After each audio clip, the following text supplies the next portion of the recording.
Hi vlog, welcome to my guys. And hi guys, welcome to my vlog. Welcome to Gatos Gatos Integrated Channel. Kindly like and subscribe, then click the notification bell to be updated. Thank you. So kung ano ang meron sa lugar na ito, kaya kailangan nating i-promote in order to let people know na ganito kaganda rito na po. Ito yung mga bangka nila. Yan po, hanggang doon.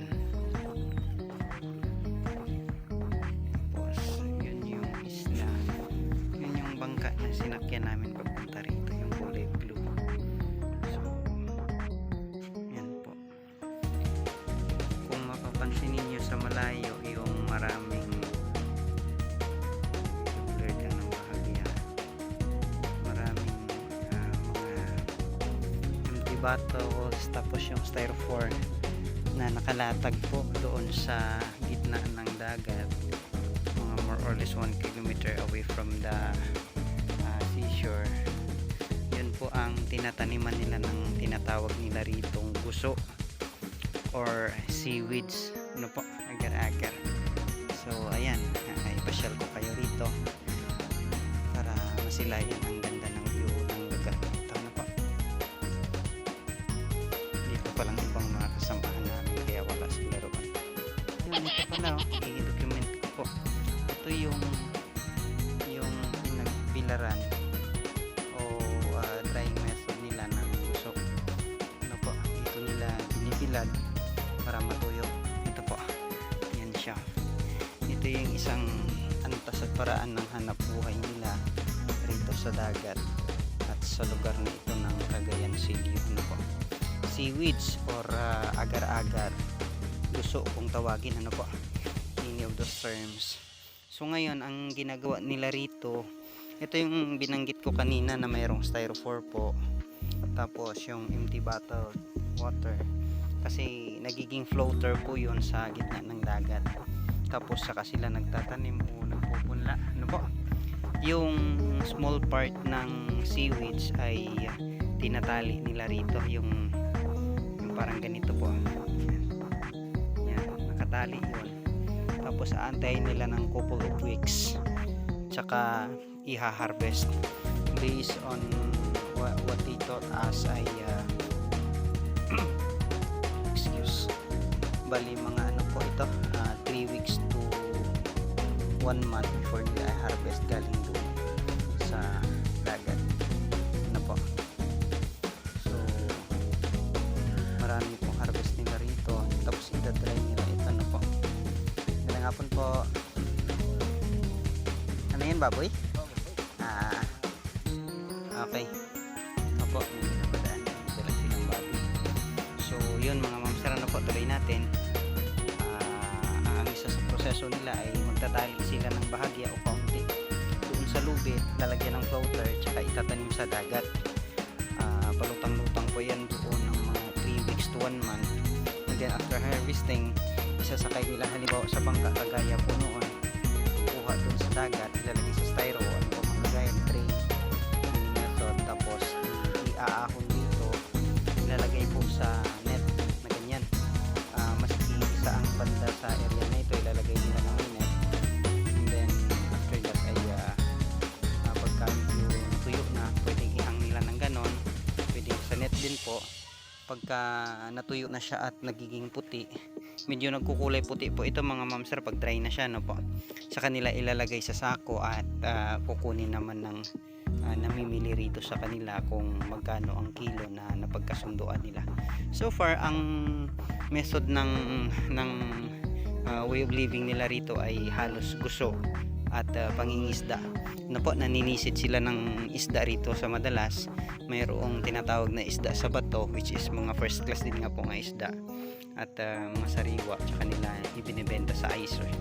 Yung icer po na kung tawagin, yun yung mamimili rito, isinasakay po sa malalaking bangka at i-deliver sa iba't ibang lugar, ano po. So far ang method na ginagamit nila in order to freeze or to preserve ng quality ng isda para mamalaging sariwa ay yellow or ice lang po talaga, kaya tinawag sila ng mga icer. Ano po, yun yung term na ginagamit nila rito. So bukod po dyan sa guso, yan ay isa sa pangunahing paraan ng hanap buhay o pinagkakakitaan rito. Tapos ang isda po, sariwang isda na kanilang nakukuha kapag naninisid sila o nanlalambat. Ayan po. Ayan na. Hi guys, welcome to my vlog, and hi vlog, welcome to my guys. Okay lang ba i-upload ko? Mahalaga na hagip ka doon ah. Marami na kayong kuha po. Ayun sila ate. Ay ganon. Sige baka sa dulo baka lalong dumami. Yan yung mga bangka na pangunahing ginagamit nilang maghahanap buhay. Ano po, the way of living they had more on fishing, seaweeds, and quite sometimes lots of alternative source of income like planting corn, bananas, even coconuts. They also have here beach resorts. One of the most beautiful thing right here is they also have oh no, aray. Sakit. Nadali akong lubid. Ano po? Naka-English ako tapos gulpi bigla umaray. Mahalaga ay nagkakaintindihan. Ano po? That's why we're using different terms kasi para maintindihan din ng iba't ibang manonood sa abot ng makakaya natin. Ano po? Yan po yung bamboo or kawayan, ginagamit nila sa paggawa ng bangka. Ano po? Ayan. Dito kami. Yan yung isang bangka. Namamangka sila. Nangingisda. Kasi minsan kapag may mga tourist ay nag-aano sila, nagwe-welcome din sila, tour guide. Hello!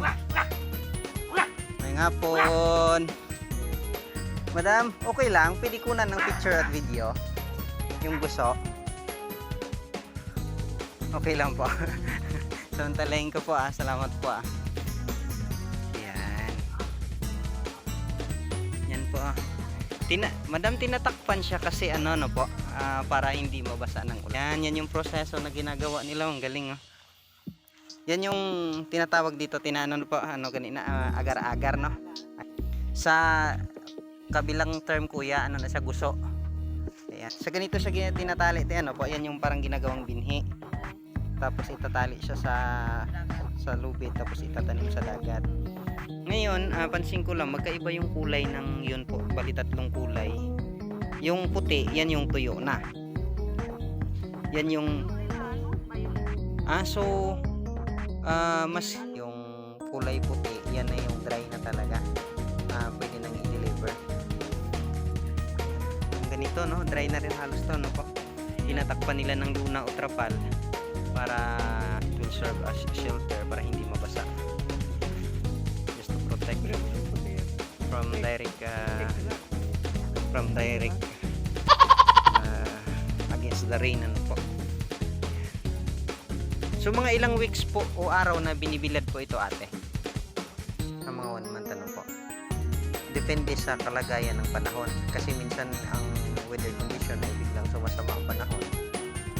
Mga worst come to worst po, mga ilang linggo siya bago i-harvest.